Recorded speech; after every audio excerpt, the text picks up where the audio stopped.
Something I said I wanted to focus on a little bit more this year in Fright Fest was to read some horror from some authors that aren't considered, the greatest hits. So you solved the box and we came, so now you must come with us and taste our pleasures. Nothing ever begins. There is no first moment, no single word or place from which this or any story springs.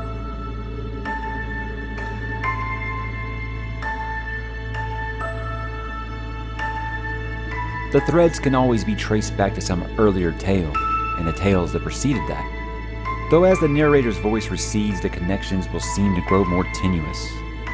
For each age will want the tale told as if it were of its own making. To dream in isolation can be properly splendid, to be sure. But to dream in company seems to me infinitely preferable. Everything tires with time and starts to seek some opposition to save it from itself. Pleasure was pain there, and vice versa, and he knew it well enough to call it home. All darkness was one darkness in the end. Of harder heavens, one darkness.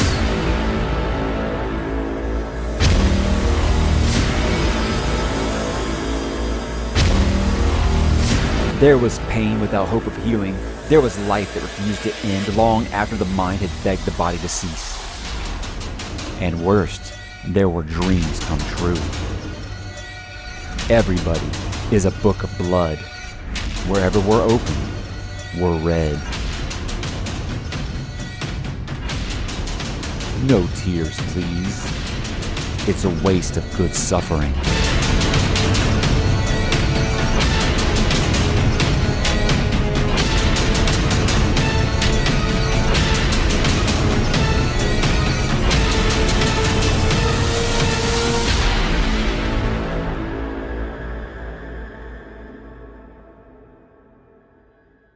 Hey, what's up, bookworms and Cenobites? Mike here today to talk about the one and only Clive Barker, an author that I feel like, even though I've only read a handful of things from, I feel like I know quite a bit just based off of being around the horror community for the past, 30 years of my life or so. So we're going to talk today a little bit of not usual. I do my why you should read, but this is more of a why I decided to read, which is just kind of where I talk about all the things that go into why I have decided to finally put off reading an author or a series I've wanted to read for a long time, and just those all the things that added up to me deciding to finally do that. And today, of course, is the great Clive Barker. Now, guys, this is something that I'm doing for Fright Fest this year. If you don't know, Fright Fest is just where I'm just dedicated the entire month of October to horror. And one of the things is I was reading my first Clive Barker novel during this. I just like all the other kids in the 80s, I read Hellbound Heart, and I didn't really ever consider it because it's not a novel. I mean, like I said, this is like a bathroom break or a cup of coffee.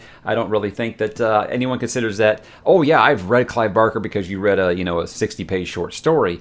But when Hellraiser the movie came out in the 80s and established itself every bit as much of a horror icon as the Jasons and the Freddys and the Michael Myers of the times, it was hard for me not to have an interest in Clive Barker, but I never really got into his books, and I'm going to talk about why. But first, let's take a look at what Clive Barker is known for. He is a playwright, a film director, a visual artist, and an author who has written over 20 novels, several short story collections, 14 plays, and he has directed 3 movies of his own works. His stories have been adapted to film or TV 15 times and growing, and he is considered one of the most influential horror novelists of the modern age. So I think even if you haven't read very much by him like me, you know who he is, you know the name if you've been interested in horror in even the smallest fraction. Now look, I am a big Stephen King guy. If this is your first time finding the channel, if you can't see there, I've got everything Mr. King has ever done on hardcover. I have been a huge fan my whole life, and I'm going to go ahead and tell you his name is going to come up in this review, whatever you want to call this, a few times, because that's really what I have to frame my base of reference for Mr. Barker off of, is the wonderful things that Mr. King has said about him over the years. So look, I was a big Stephen King guy, and it seems like for the longest time, all everybody ever wanted to do when you said you read Stephen King was ask you if you read Dean Koontz, and it just became like those two became synonymous with each other. I don't understand why, because I've read some Dean Koontz, and I don't get Stephen King out of it. I'm not diminishing Mr. Koontz. I know whenever I make the look, King fans and Dean Koontz fans have just kind of it's just become like a running joke over the past couple of decades. Just kind of like make jabs at each other. At least on my end, it's not meant maliciously. Dean Koontz, his writing style just wasn't for me, so I never really got into it. To me, I always felt like, and this is probably very wrong to say, because I haven't read enough of his stuff to really say if this is fair, but I always kind of looked at Clive Barker as like the British Stephen King. And I know that's probably really unfair when I have only read one of his novels, which I'm going to talk about here. But it's just one of those things. To me, that's a compliment. I always feel like you talked about one, you kind of eventually wound up talking about the others. So again, if you're a big Clive Barker fan, you're like, I wish this guy would quit bringing up Stephen King. It's just because that's what I have to base all this stuff off of. Like I said, I saw the Hellraiser movie when I was 10. I read The Hellbound Heart in 1993 when I first moved here and didn't know anybody. And I found out the high school library had a horror section. And I found all the King stuff. And I found this was the only one they had by Clive Barker. So I read it and I enjoyed it. But I'd say, like I said, it was such a short story that I didn't feel like it was enough for me to be like, I've got to seek out his other work since they don't have them here in my high school library. And so I kind of just mostly stuck to his movies over the years, which, is Lord of Illusions, I think I saw. God, what were some of the other ones? Nightbreed, Candyman. I think that might be it. But of course, Hellraiser and the 8 million sequels, which they've made. I think I tapped out around 5 or 6 on that. I don't know. They just became Pinhead talking and making, quotes that everybody used, like "I am Oblivion" and stuff, and it was just like, what does this have to do with that first book anymore? It's kind of like it's like the only thing that's made those Children of the Corn movies seem like it's not a little long in the tooth. But I didn't really ever get into his stuff outside of the movies. I think the big reason for that was, like I said, I didn't have access to it. I just never really felt like running them down, because I felt like since Stephen King was so much in the zeitgeist of the popular culture here in the States, that I think that you couldn't go 5 minutes without seeing an adaptation from him coming. It's kind of a new renaissance that he's having now. You're seeing that. And I think now you're starting to see some of these Clive Barker properties talking about, new adaptations. I don't know if it's true, but I've heard rumors that the Hellraiser or Hellbound Heart, the rights are going to revert back to Mr. Barker, and they want to try this again. Now, if that's true, I'd be very excited, because I think, like I said, the sequels of that have just really watered down that character and that franchise, and I'd like to see a new shot at it, because they just made Books of Blood on Hulu, which I thought was really good. I not read it, so it was very, very interesting to me when I watched that. I really did enjoy it. So if there's a nice little I guess, renaissance, I don't really if he ever really had a renaissance here in the States as far as his movies. I know they've got a cult following, but you can go up to people and you can be like, hey, Shawshank Redemption, Pet Sematary, you seen those movies? And most of them are like, well, yeah. You go up to people and be like, you ever watch Lord of Illusions or Nightbreed? And some might say yes. Others might be like, what is that? So it's really, King was more out in everyone's minds here in the States. So I think that's why you found more people willing to give his books a try. And at least that's the case with me. So here was my thing. When I first said I was putting together Fright Fest here, I said, okay, I want to add some Clive Barker because I've heard so much about him. So I went on eBay and I found the only 2 hardcovers I could find that I was willing to pay a decent price for was a Magica and Weave World. And I put it up to a viewer poll on the channel. Which one do you guys want me to read for Fright Fest? And it was like a 2-to-1. It ended up being Weave World. Weave World being the one that we did. Now that I've read Weave World and realized it wasn't really horror, I don't know if that was maybe a pick that I should have done. But we'll talk about it here. But like I said, I wanted to read more horror than this October than just Lovecraft, than just Mary Shelley and Bram Stoker, than just Mr. Stephen King. I wanted to kind of branch out a little bit. I'm doing the Shirley Jackson. I'm doing the Clive Barker. I'm doing other things, Omakatsu, some things I thought would be a little fresh to kind of keep it up, because I do tag this channel as horror, sci-fi, and fantasy, and it started coming just to fantasy. So I said I needed to dish out some new horror. It needs to be more than just Stephen King. Now, I don't know what book it was for, but I do remember when I first decided I have an interest in reading Clive Barker, and it was years ago.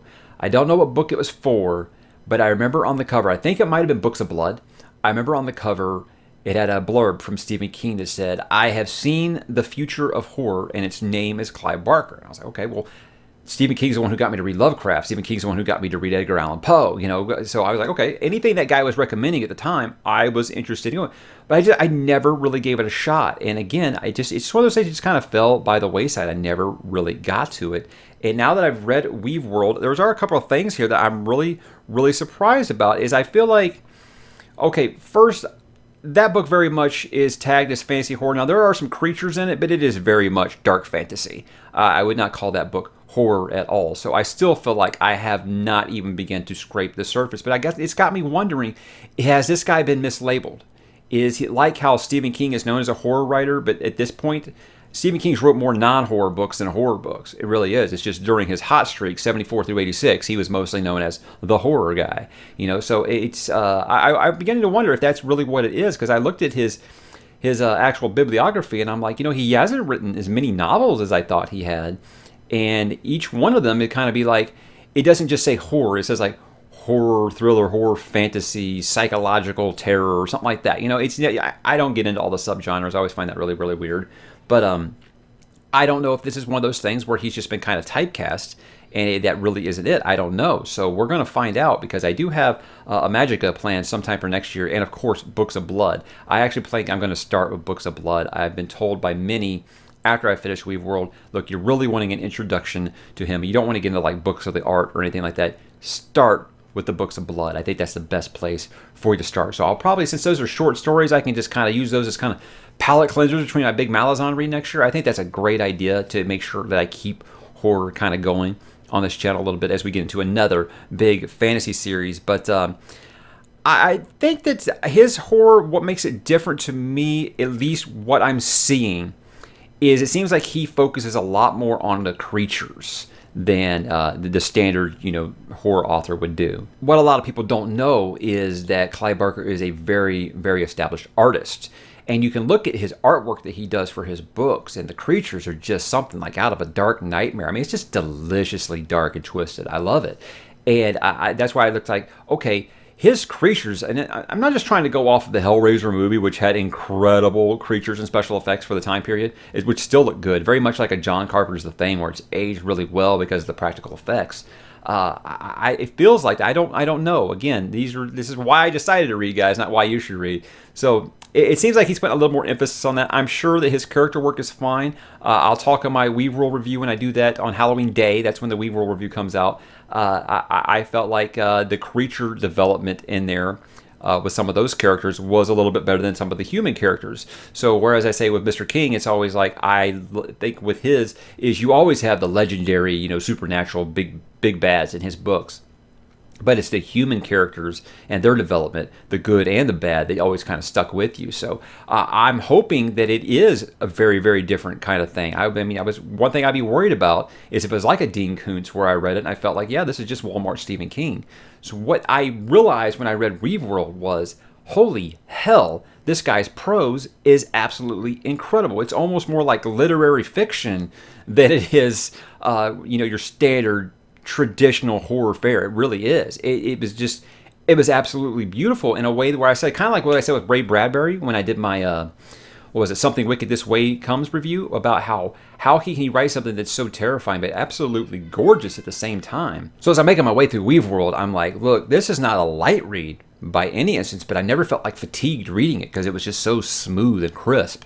And I don't know if that makes sense to you. I'm not one of those guys. I'm not one of those BookTube channels that's going to tell you about how the prose does this and that. I'm not really a big prose guy, but it's hard not to notice it with this writing. It was not what I expected with a guy who's been billed as a horror author. Now, it's not that horror authors can't write well, because I talked about this when I did my review for The Body by Stephen King, about how everyone talks about, well, Stephen King, he's a great storyteller, but his prose is kind of lacking. I'm like, look, read this book and tell me this isn't some of the most beautiful prose that you ever read. So I was absolutely floored with his prose in Weave World, and it was something that was really, I was not expecting. I was really not expecting that. So if that continues over into the actual horror books, I'm very, very excited to see what happens. Now, look, after After Weed World, I am really, really excited to dig into what he can do with horror. And that is the biggest reason why I'm here. And I mean, I think that I've been into the horror community for years, and he's come highly recommended by just about everyone I've ever talked to. So it's one of those weird things where I look at it and I say, I have no idea why. It's like Neil Gaiman. You're like, you love fantasy. Why haven't you read Neil Gaiman?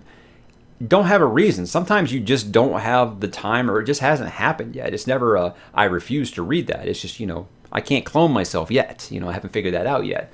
So that's really the biggest thing, guys. It's like, it's highly recommended. I like what I kind of got that taste of with Weave World, because the horror elements that are in there, I'm going to say, like, wait, I could use a whole novel of just that kind of stuff. And that's the kind of stuff that I would definitely be here for. And that's what we're going to do as I dig into to some Clive Barker here, guys. So have you read Clive Barker? I mean, I'm sure if you're here, that's probably why you've read them, and you want to let me know what you recommend. I appreciate any recommendations you can give me.